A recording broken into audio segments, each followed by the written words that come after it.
Welcome back to another exciting conversation here on YouTube. It's all about effective living. There's a right way to live and there's a wrong way to live. And the goal is to help as many people figure out the principles on how to live right. And so tonight I'm joined with Minister Carol Crockett, and it's always a joy. I think last year this time we had the privilege of celebrating this incredible day as well. How are you doing, Minister Carol? I'm doing great, and you're absolutely right. We had the opportunity on this same day last year to be having a conversation, but a new conversation, but really to celebrate a great life that we are celebrating today. Tell us a little bit about that great life. Ladies and gentlemen, all around the world, people are hearing this name, the reason, and here in the United States, it's actually a holiday. Tell us about it, Minister Carol. Well, absolutely. We are all sitting here today with so many things that we have an opportunity to have freedom and so many opportunities simply because Dr. Martin Luther King, he said, love, compassion, nonviolence, justice, equality, liberty, peace, freedom, and dream. He said, I have a dream. And that dream was to see things that we are beneficiaries of today. He said, our lives begin to end the day we become silent about things that matter. So our lives begin simply because he made a decision. He made a decision, but also he decided that his decision was to put those things in place. He had an opportunity. I don't know if it was an opportunity, but he took the time to say nonviolence, but to march, to preach nonviolence, and then be able to he lost his life simply because of what he believed in. And he made a decision that our freedom, our things that we could not enjoy as a race of people, that we can enjoy today. So he had a cause, he had a purpose, and he made a decision that what he believed in for liberty and rights for all people, not just one group of people, but equality is what he pushed. And today we celebrate the great life of Dr. Martin Luther King Jr.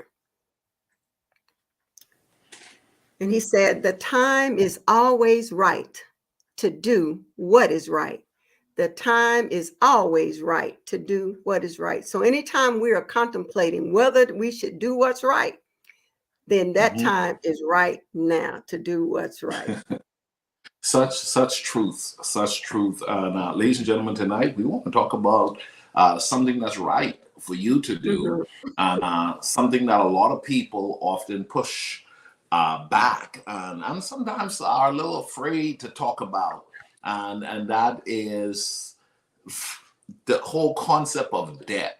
The whole concept of debt is one most people, Mr. Carol, don't want to talk about. Now, death is inevitable. We're all going to die.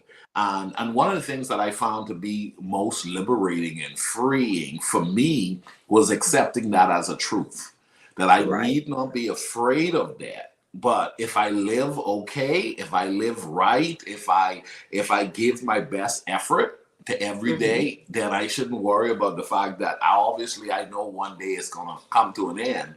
And so you blessed me with a book. Oh my Lord, this right here. I was looking through this thing and I was like, who came up with this? Because this right here is a game changer. Now, here's the deal. If you're from the Bahamas, you would, people are like, well, I don't want to talk about that. You call debt upon yourself. No, I tell people you're stuck on stupid. If you realize that one day you're going to die and you have affairs that you will want to make sure that you do your due diligence. Ms. Carol, you know that I teach effective living at its best is management. And this is a part of managing your life out to your leaving this life. Well, absolutely, because we are not hesitant to plan for a new baby coming into the world. We want to make sure we're planning and putting things in place. So we do all of those things. And we know every decade we want to celebrate the 30s, the 40s, the 50s. But every time we see another birthday, that's time for us to stop being silent about we were born, but as sure as we were born, we are going to die. And so we have to begin to think about that. And sometimes, as we were sharing, sometimes that is the definite elephant in the room. We don't want to talk about that. But Coach, I find it very tragic that we have not talked about it, we have not planned, and then we die, and we are asking through funds for somebody to help bury us. That's tragedy right there. And so I think tonight that's what we want to do. We want to make people aware that we cannot keep putting this off and not talking about it, because many times there have been people who decided not to talk about it, spouses or whatever, and the wife has no idea where things are. I actually had an aunt like that. Had never didn't know anything. The kids were coming, trying to help her find things, didn't even know how to write a check, you know. But that's the kind of thing that we're hoping tonight, that this conversation will, ignite some interest in this particular subject. And let us just do a disclaimer: we're not lawyers, but we're just here to bring information to you that will help you, because that same book you have, Coach, I bought that about 3 or 4 years ago, and mine is pretty loaded with things because you have to continue to change things out. But it was a life changer. It made me sit down and see that as sure as I was born, there's going to be a due date that I'm going to have to meet. And so it's a little bit difficult because, we think that it is final, but how much better it is to look at that and plan how you want things done, what you want, how you want your estate, or what you want people to do, even to the point, well, what funeral songs do you want, because you don't want to always leave that up to other people. So that's what we're going to talk about tonight. So a lot of people haven't taken their time to really consider the fact that your life is about how well you can manage your life, and leaving this life is equally as responsible of you too. You have children, if you have a spouse, here's the deal, Minister Carol. I was talking on a radio show today, and I mentioned that you've done your due diligence in acquiring all of this success. You may have some, watch this, what they call a silent investment, where you didn't tell a lot of people. You didn't tell a lot of people, but you've been making some investments, and or you have some property you didn't tell anybody in the family. You didn't tell anybody in the family, and then you see that somebody pass on, and they're like, "We didn't know. We don't know that this person had investments over here. We didn't know the person had properties over here. We had no clue that the person had this amount of bank accounts and so forth." And you thought while you were alive, ladies and gentlemen, those of you that are watching, you thought you were doing so well, but you just never know when your day is going to come. With knowing that you don't know when your day is going to come, you want to do your due diligence in making sure as much as possible. Absolutely. You have dotted the I's and you have crossed the T's. Now, Mr. Carroll, when you sent me this book, it says, "I'm dead. Now what?" Oh, man. Now what? Let me tell you something. One, somebody said to me, that would scare the crap out of me just to think about that question. Right? Now, here's the deal. I think it's liberating. I think it's liberating to know, one, that the aging process is real. Death is real. It's real. Okay, hold on, watch this. We don't choose our timeline in regards to death. I was doing a study, as you know, I do with my exclusive group coaching communities in the morning. Minister Carol, wouldn't life be amazing? Wouldn't life be incredible if you could say, Lord, in your time with God, I will take in my life, this year I'll take 3/4 of the year to be summer and the 4th quarter of the year to be spring. I'm not going to take any winter this year, and I'm not going to take any fall. I just want summer and spring. Boy, wouldn't it be nice if we could say, Lord, I just would like this year to be all spring. I just would like this. We don't have that kind of control. we don't have that kind of control. Well, Lord, you know what? I'll take one crisis in my life, and I'll take all merry days, all incredible days. Oh, yeah, Lord, just sign me up for 97 years old. I will die at 97, and if you could just do that, ooh, come on, think about it. It would be amazing, wouldn't it? And we wouldn't have to do this type of talk, and we wouldn't have to do any planning. We really wouldn't need to plan, because if we can call all of the shots with God, then we wouldn't have to have. He knew we needed 4 seasons, but if we wanted to just take spring, he knew we needed to have winter and summer and fall. But we're not in control like that. I think that's one area that we have to think. That there's, we can make plans, but God is the one that's going to seal that thing and establish that thing.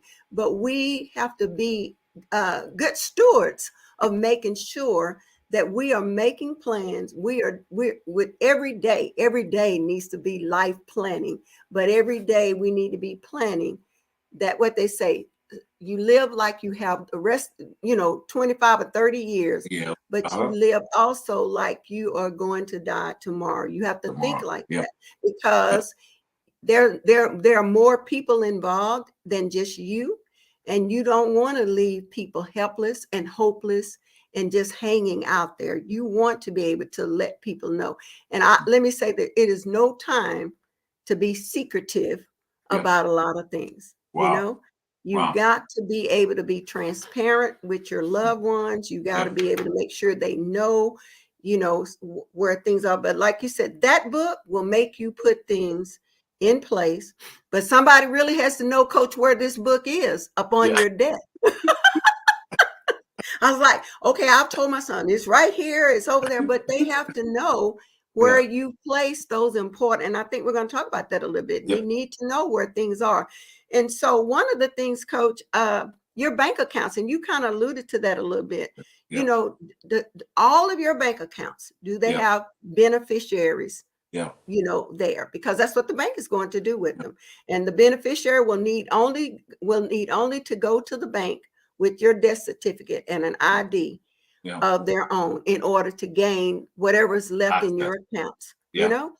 So it's so much easier than them having to go through probate and all those kind of things to get something that you rightfully wanted them to have. So why not take the time and put beneficiaries on it? And one other thing is, there's something that you can place on your account called Payable on Death. But that means you got to go into the bank and you've got to put that person's name down, that upon my death, this is who I want to have everything that's left in my bank account.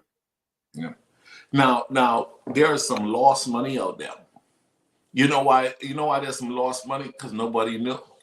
Nobody got signed. Nobody was placed on the account. Hey, watch it. It was a secret account. Hello. It was a secret account. You kept it to yourself. You didn't tell your children, right? You didn't tell anybody, and you moved on. And there's some money. Somebody said, "Man, I don't want to talk about this stuff." I'm telling you, a lot. What you don't know can kill you. What you don't know can really disrupt your family. I want us to dive into a number of things in this book. I want to highlight a couple of things I saw earlier in the book. But I was thinking, please, people, please don't ignore what needs to be addressed. Don't ignore we've never talked about stuff like this. You're gonna have to learn how to talk about this stuff. So in their book, we got Jason Basin joining us from Canada. We have things like, I never thought about this, Miss Carol, but watch this. Watch this. Everybody comes to your house, but they never think about the fact that you may have a mailing address. You may have a mailing address, and that mailing address could be collecting stuff. And it's an automated page. So maybe for 6 months, a year later, you done gone and nobody know to check the box, right? Exactly. But guess what about safety deposit box? That's another one. Safety deposit box. You put some valuables in there. You know how many safety deposit box in this country is love to go through and get those. The government loves that. I mean, come on. It's like, you know, and like you were talking about, you got this money and you can go online and find money that has not been claimed. Clean. Yeah. And that's just like taking your money, digging this big hole in a foreign country and just leaving it there. That's exactly what you're doing. You know, somebody could be using that. Yeah. Well, let me highlight a couple of things before you go to your point. Another one I thought was profound. In this book, Minister Carol got me this book. My wife and I were going to take our time to fill this out. What's this? Medical information. Oh, good God Almighty. This one right here. I barely know my medical information. Now, here's the deal. Here's the deal. Tracking this stuff, just even for me, Minister Carol, to all of the various doctors that one would have, all of the prescriptions one would have. For those of you, I was thinking I got to get one of these books for my mom, because here's the deal. You want to know, okay, what prescription was she on? What prescription is she on? Not only was, you may have a situation where you need to know who is her doctor. Hello, you see what I'm saying? Who is the doctor? And this book described who is the doctor. What allergies she got? Well, I haven't been around for allergies. What medication she on? Does she have life insurance? Or does he have life insurance? I thought, oh my Lord, Miss Carol, what are you talking about? Key contact information. This is another one that blew my mind. At the time of passing, okay, the order, how you want things to flow, okay, and then there's some other stuff in there, just important documents, financial information, business information. Oh my Lord, hey, even pets. Come on, even pets. I thought this is so good, Miss Carol. It really is. It was like it was life-changing for me, and I've had it for years, and I'm, you know, sometimes you have to go in and make changes on things. But you were talking about our medical information. You know, you need to make sure you have that medical information, like you said, allergies and those kind of things. But thank God now we're in this system where, you know, different doctors and things can have charts and things that can connect, and so you can connect with that. But in those, you if you needed to go in one, somebody still need to know your password to get into that. So those are the things that need to be shared, those passwords, passcodes, where they are, and that way you can go in and see the kind of medical information, the kind of medicine you've been, you know, that's been prescribed for you, and that way, you know, you'll be able to see it. Sometimes I think you can't always print it out or something because it is, you know, secure like that. But at least someone needs to know, you know, who is your doctor? Who do you go to? You know, and write those down so somebody will know that in case of an emergency. But that you're right, Coach. There's so much in this book that it makes you really think about, you know, different things. I had another little one that I bought about putting all of my you know, I'm special, so I have to put all my passwords in there, and you keep those. So that becomes another part of what I want to make sure that is in this book, because Facebook, bank accounts, everything is now online, and so someone needs to be able to know how to get that information.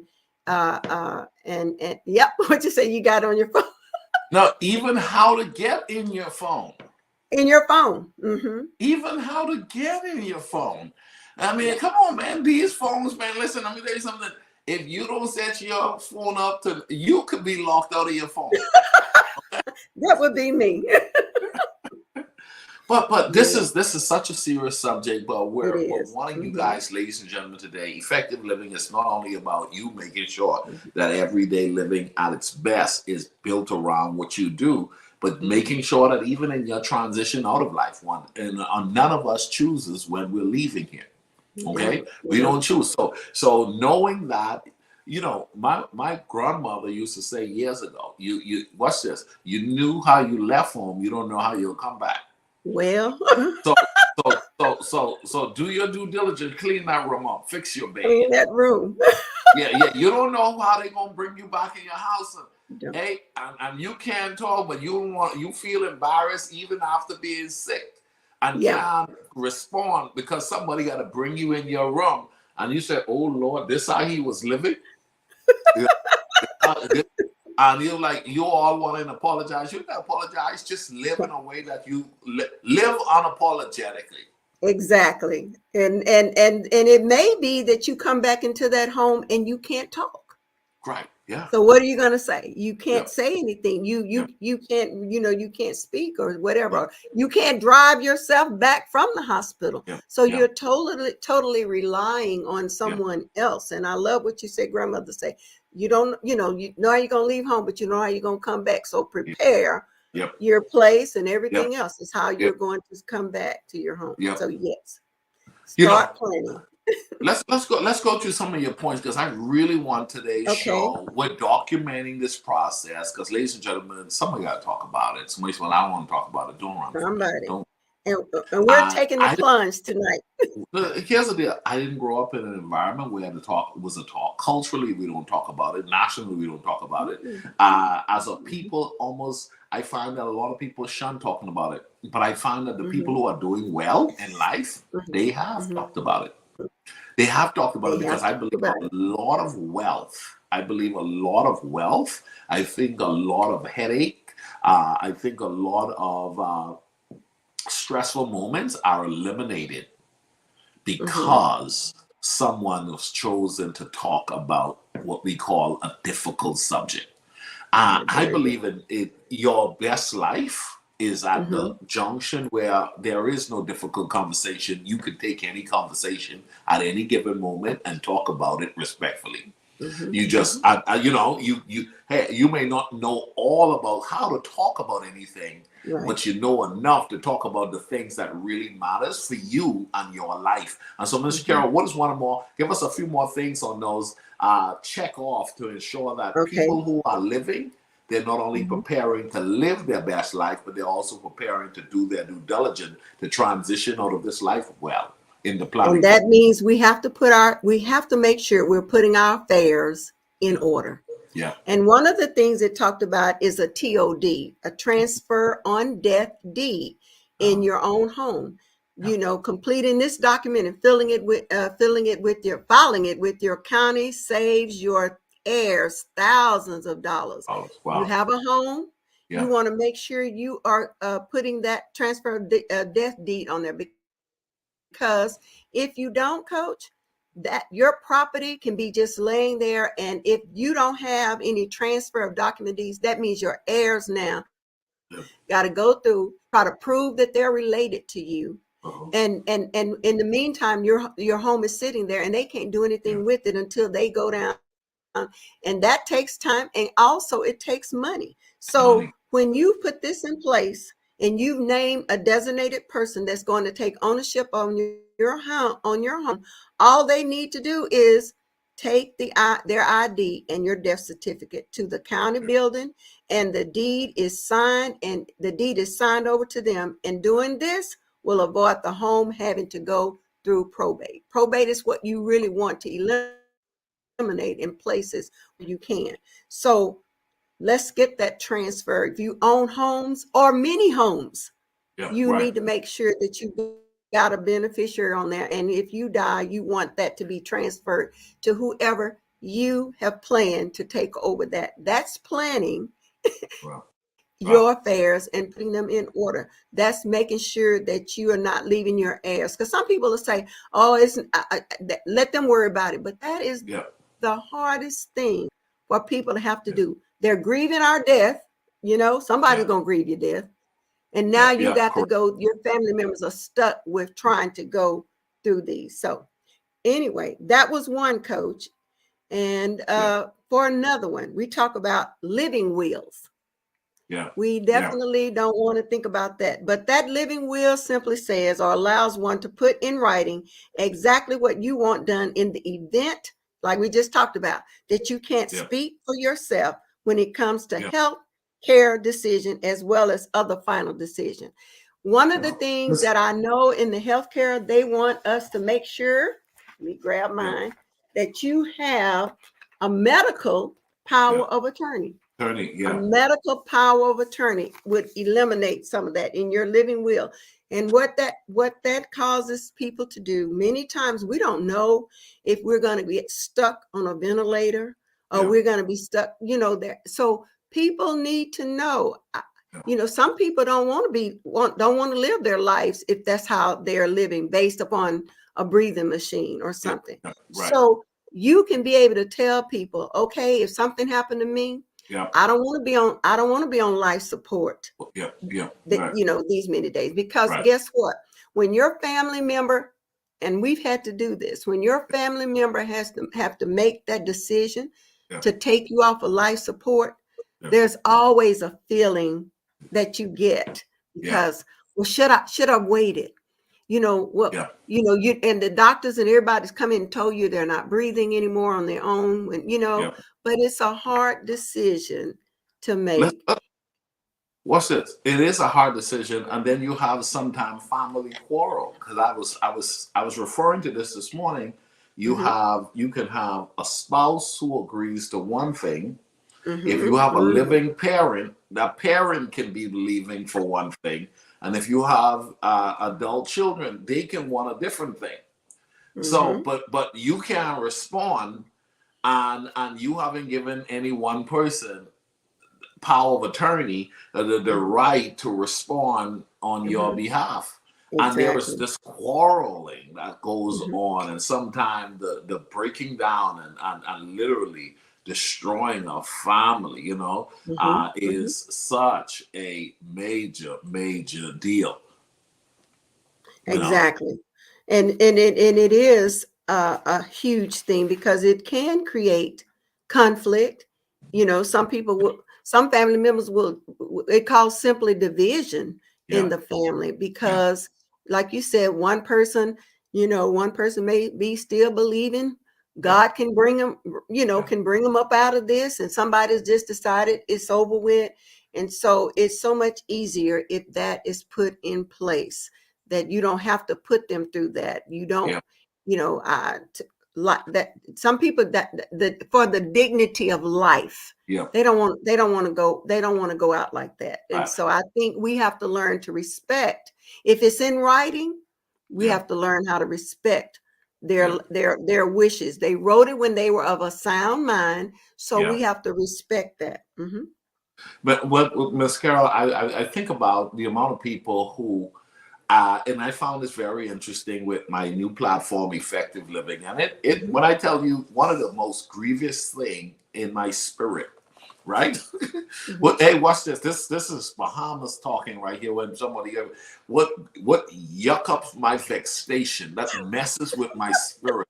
Yuck up my vexation is people who avoid the stuff, and they right there at the curb to need to address this stuff, but they don't want to. I don't want to go there. Listen. Okay, you can pay your bills, but you don't want to look at your bills. Not looking at your bills. Come on, you got a little money coming. If you look at your bills, you can probably do a little bit better with your bills. Exactly. Okay, I don't want to go to the doctor because I don't know what the doctor gonna say. Let me tell you something. It messes with me, Mr. Carroll, because I don't want to go to the doctor because I don't know what they're gonna say. Well, they're gonna say something, right? And you need to know so that you can, respond accordingly in a proactive way rather than a reactive way, getting ahead of the curve. But those people who don't want to look at the matter when the matter needs to look at, I have to turn a cold shoulder towards them. And I'm finding out that I'm more and more turning a cold shoulder towards a lot of people because I don't want to be stuck on stupid. And I call the term stuck on stupid is it's inevitable that we're all going to die. We are. Now, why don't I, having children, having a spouse, having done the due diligence in acquiring some stuff in this world, why don't I do the right thing and the study on the Bible says in all you're getting, get an understanding. How can I set my children's children up to win, even in debt? How can I eliminate some frustration, even in my dying or in my sickness and unsureness as to how to respond from here? What we're sharing tonight, ladies and gentlemen, it's not an easy pill to swallow, but it's a necessary pill. It's necessary information. And if you didn't know, this is definitely the conversation for you. Minister Carol, what's that next point that we got to look at? The next point is, we talked about the living will, putting everything in right place, but the doable power of attorney, and that's kind of what you just talked about with that medical power of attorney, but that is, allows one to designate a person for your legal action. That's the doable power of attorney. Your legal action, if one is no longer competent to do so, then they need something in place that's called a doable power of attorney, which deals with all of your legal decisions. You know, you don't, one thing I do know, you cannot make a legal decision from the grave. So it's best that we make the decision now. All of the things that you work for, all of the things that you legally accumulated, you should be able to make a decision how you want those things disseminated. And so by putting that in place, you will have that doable power of attorney. That's what that is for, the legal side of it. And like you were just saying, we can't keep saying, I don't want to talk about it. Or like you say, your health is on the line and you don't want to go to the doctor because you don't want to hear what they have to say. You know, so why not go to the doctor? Because whatever he gives you or tells you, at least you have an opportunity, like you say, to respond. And how many times have we heard people say, if I had gone to the doctor, then I wouldn't be in stage whatever. And we've been able to, you know, have somebody to help, the doctors to be able to help you with that. But if you put it off and act like it, you know, we can't act like it doesn't exist. We can't act like death is not going to happen to any of us. We can't act like we don't need these things in place. If we are being, you talked about this, being responsible for ourselves as well as other people, well, you know, our other loved ones. So we want to make sure we have that. And that goes right into that power of attorney for your health care. You want to make sure you got that medical power there so that somebody will be able to make a decision. You will be able to make that decision that if you can't talk. Let me say this. I was thinking that just as you mentioned that the amount of people who, you know, you can't respond, but somebody can respond. You've done your due diligence in identifying who I want to respond for me. Is such a good position to put yourself in. But as a pastor, Mr. Carroll, I have had people come in our office. People have called me, and I would call a family member, and one of the most respectable thing to hear is, Daddy did his due diligence and he had his affairs in order. Mama did her due diligence and she had her affairs in order. That affairs in order is this type of stuff right here. Exactly. What's it? She took a lot of the work away from us, and she just did her work in making sure that these I's were dotted and T's were crossed. He did the work in making sure, and what a blessing. Now, here talking about death is a hard subject matter because death hit all of us differently. It does. But if one thing we all do know, we're all gonna die. What I'm learning at this stage of my life is trying to become more familiar. It hurts me. I've missed some people who have passed lately. I've cried. I've sat in my car and I cried and I missed the people and I thought about, oh man, I'm not going to have the conversation and I can call off names of persons who would have died in the last 12 months that I had a really good relationship with. But the thing is, I now have to accept we're all gonna have our day. And I don't want to fear death. But here's the deal. It's not so much fearing death, it's choosing to live while given the opportunity to. Right? That's what this platform is about. But then knowing after you've chosen to live and you've done your due diligence in living what you call well, you are now making sure that you are preparing, and sometimes for the unexpected, because we don't know when that time is going to come. Let's go on to another point. Okay. And let me just interject this. My sister-in-law, I lost her last year.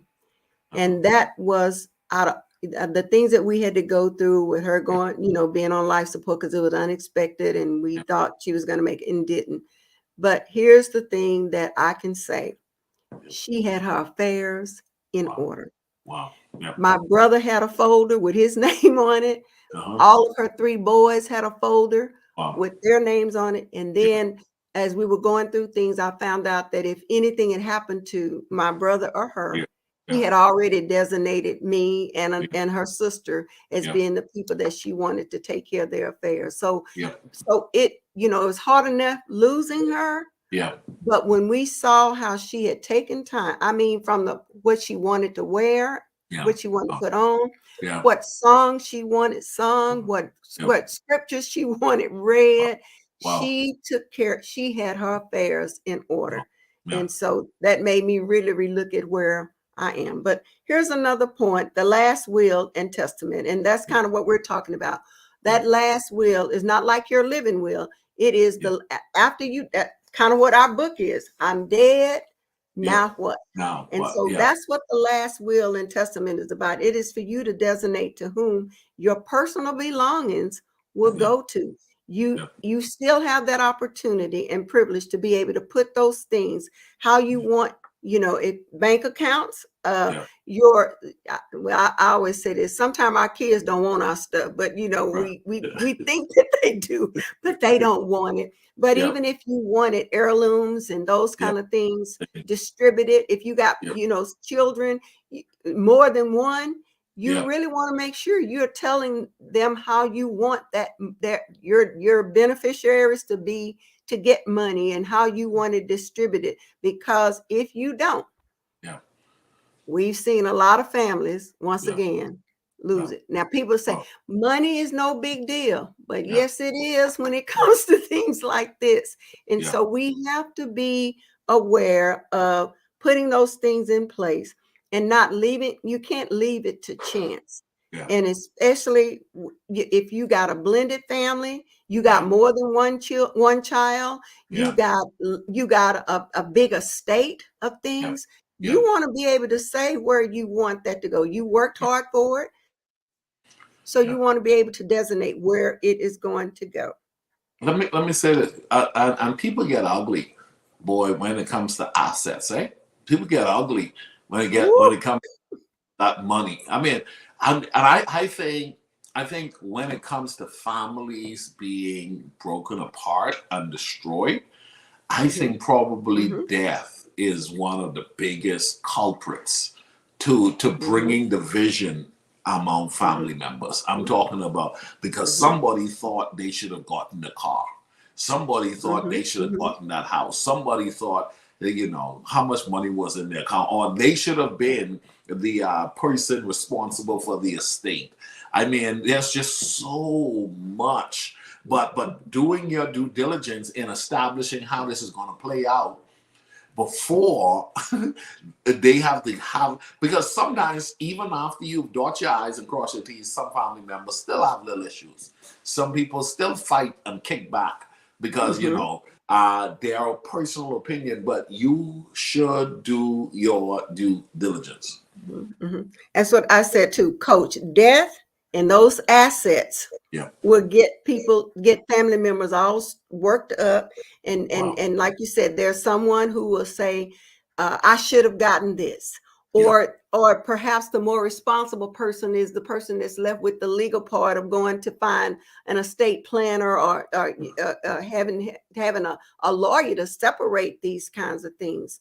But in some conflicts we're not going to be able to resolve because we've got to take into consideration human personalities and how they thought mama should have done this or daddy should have done that. So those are kinds of things that sometimes you are going to run into those things, especially if a person felt like they didn't get equally what belongs to them. So, but money and assets will destroy families, especially when someone dies. So that's just we're just going to have to walk. I mean, someone will have to walk through that. Especially if it's more than one child, you're going to have to probably have that. But you can still plan and start looking at that and putting it as much as you can.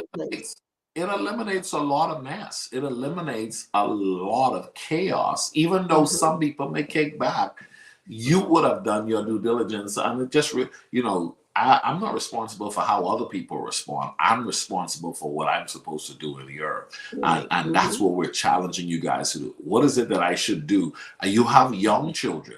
Here's the deal. I wrote this in my book, Parenting with a Purpose. I said, should you die, who would you want to be the guardian of your kids?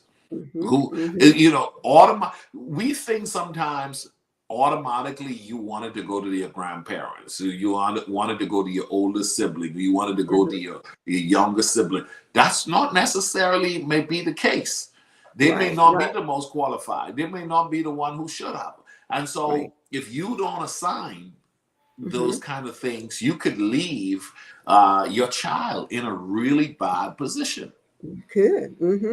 And that is so true. And I think you have to talk to that person that you have in mind to see if that's something that they want to do, because they may not want to raise your child. And so you put them there and you put them in that position and they don't want to. You end up with your child being mistreated for whatever reason, because that's not what they want to do. So that's a conversation that, and my sister-in-law kind of had that conversation with me and her sister as well, that if anything happens. So you want to make sure that person is willing to take on your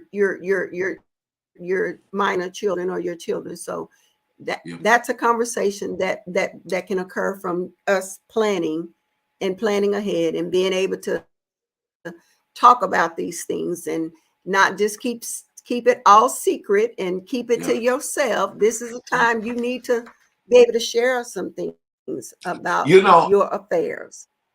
If I had this revelation early on, I would probably be 100 times more ahead than I am right now. And you know what it is? I am very, very comfortable to deal with difficult conversations now. I am learning how to embrace difficult conversations like I've never in my entire life. And it was only probably in the last 2-3 years I'm learning that difficult conversations must be had. And your life is better when you're willing, ready, and okay to address the most difficult of conversation. You will end up in a better place just because you are willing to address the elephant in the room, the skeleton in the closet, the aha, the oh no, I mean, it is what it is kind of scenario. And so difficult conversation, these are part of it. And some people say, I want to live my best life. But you end up living your best life and destroying what you built in trying to build your best life or acquire that incredible life. You end up destroying lives afterwards because you did not do your due diligence. You did not do right even in the exiting process. Right.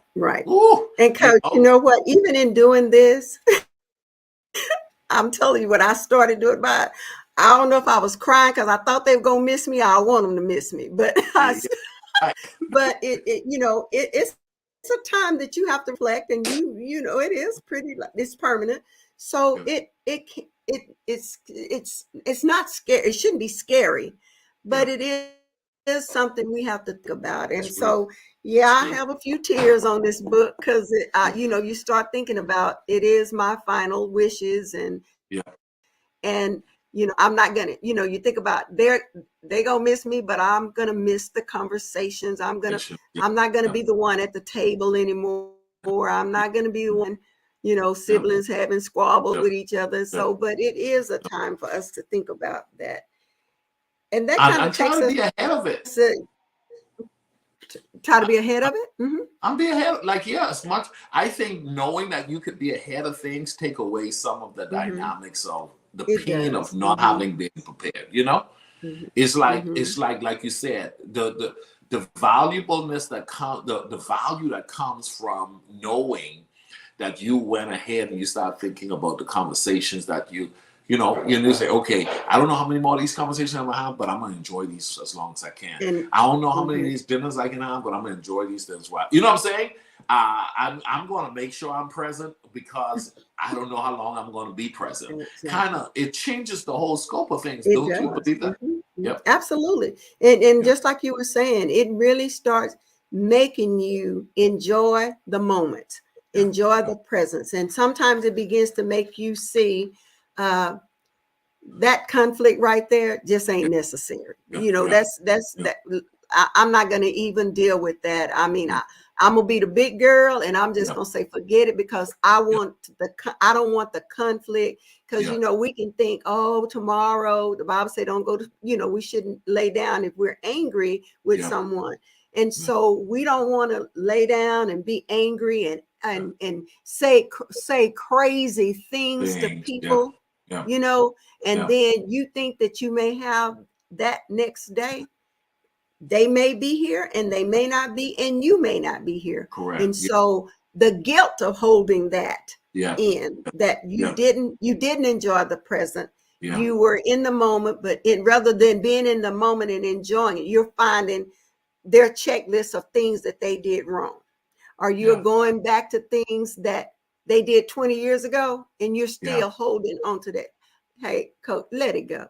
Just let it go. So it's not worth it. It's not worth the creating this dynamic that, families don't enjoy being together. But when we start looking at this, I didn't pick my family. God gave them to me. He gave them to me for a reason. So while I'm with this family, I need to start finding some good things that I can celebrate about my family. The good things that I can bring to the table. We won't be perfect at this, but I think we have to be intentional about this. So good. So good. What's our last couple of points before we close our show? Our last couple of points we just want to make sure we get to is make sure those affairs are in order. Make sure you have bank accounts and bank account numbers, investment institution. You want to make sure even utility accounts, your utility bills. Someone needs to know about that, where they are. Where are your car titles? Where are those things? And if you got cars, if you want them to go to somebody, you need to designate those things. Leave clear instructions as to how and when these things need to be paid. Because sometimes we don't know, if people don't know the bills you have. You could go and you could be on your credit can have already gone bad, even if you're dead, but because people don't know, they don't know what to pay.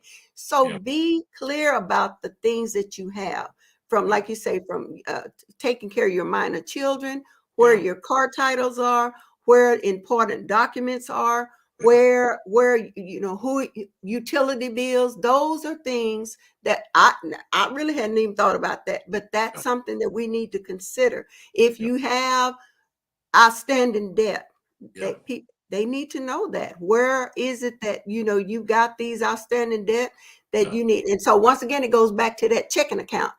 Where is your checking account? If you got those bills there and those things that you got on automatic payment, automatic draft, all of those things, someone needs to know how to access that in order for those things to either stop. Because why would you want to continue to pay on something that you automatically have, and it's and it could have been paid off and they don't know it, and you giving away money straight up. That's the reason why I said there are a lot of families who are losing out because someone didn't do their due diligence and set themselves up to say, make it clear so that whatever I have can be passed on and it'd be a blessing Be a to, blessing. to those who have been left behind. But there is a lot of assets that have been lost and just unaccounted for and just there because nobody knows. Nobody Nobody took the knows. time to Mhm. document it. So thank you, Minister Carol Crockett, You're for welcome. introducing me and my wife to this incredible book.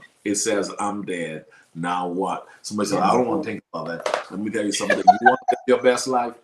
I'm telling you, don't learn. Here's the deal. If it's a skill, you can improve in it. Learn how to get better at addressing things that you haven't been accustomed to addressing. Just push yourself to go closer to that area. So here's the deal, because that's where the better life is. Exactly. The better life is moving towards you doing the things that have to be done, even though they're a little uncomfortable. Okay, even though they may be hard, but we got to do it. But they got to be done. They got to be done. Don't ignore them. Don't ignore the doctor's appointment. Don't ignore looking at your bank account, your bank statement. Don't ignore the calling the brother or the sister because you're supposed to be doing life with these people. You are responsible for your life. Manage it well, even to death. Amen. Manage your life well, to the very end. even to death. Mr. Carol Crockett, what's your closing remark to our viewing audience? You've inspired me and my wife to dive into thinking about thoughts like this. And some people said, well, I'm too young to be thinking like that. Well, the truth is, if you look at the obituary every week, death has no age preference per week. There's no age preference per week. The truth is, people are transitioning out of this world at every different age bracket. And so we know not when our last day will come, but what we do know is if you've made a contribution in the earth, you want to manage your way out to ensure that what you've done in the earth doesn't just go unaccounted for. Closing remarks. And you know, Coach, we plan. You know, we plan for eternity. We plan, you know, how we want to live life with the Lord. But we have to make sure that we're planning because we got to die first, right? To get to him. So we have to make sure that we're putting all these things in order. Don't keep this in secret. Don't be afraid to share. Don't be afraid to be transparent. Don't be afraid to let someone know. Talk to the closest relative. Make sure your instructions are clear as to how you want your assets to be distributed, where things are. So because we have to think about this.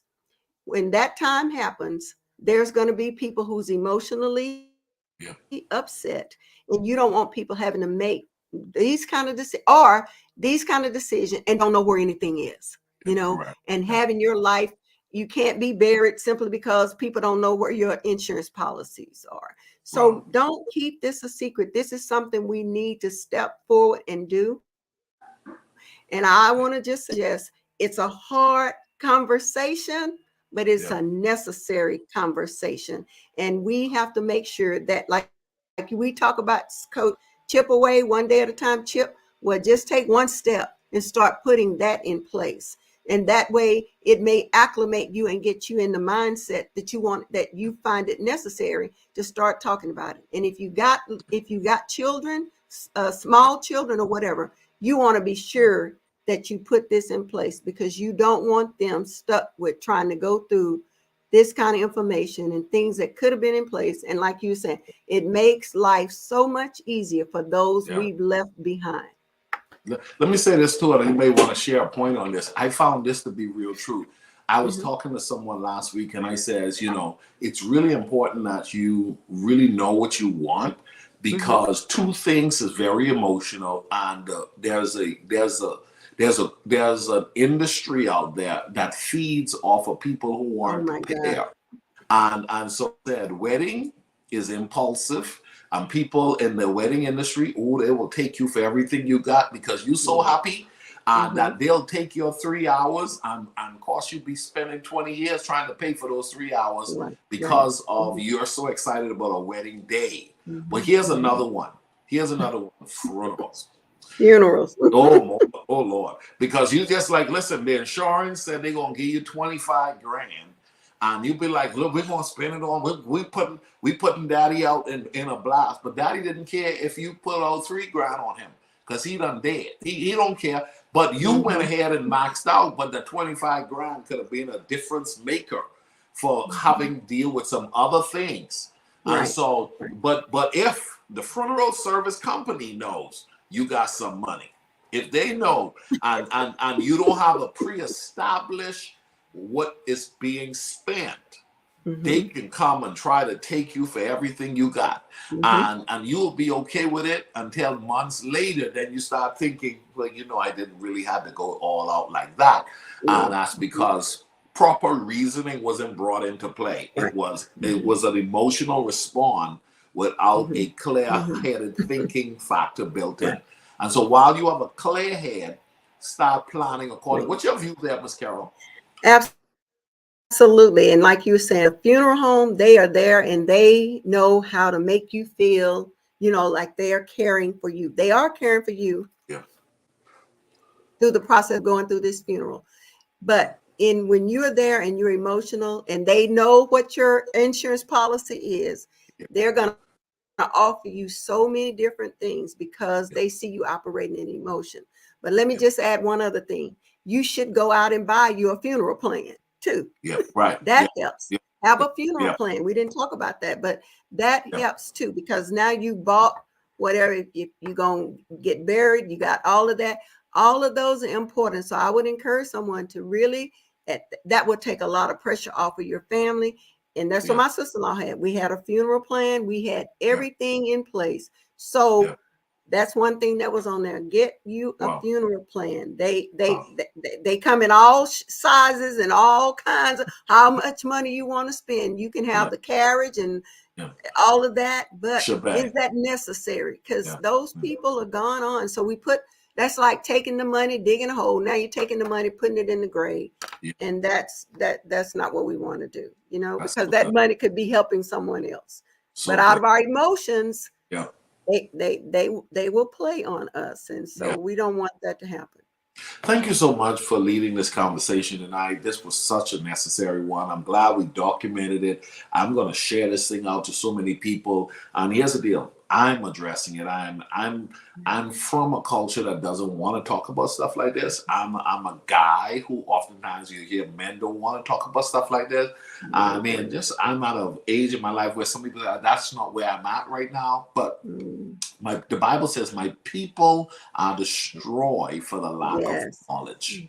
And we wanted you to know. We wanted you to know. So thank you again, Mr. Carol Crockett. You're a blast. You're always amazing. And thank you, Coach, for having me. I always look forward to our conversation. So thank you so much.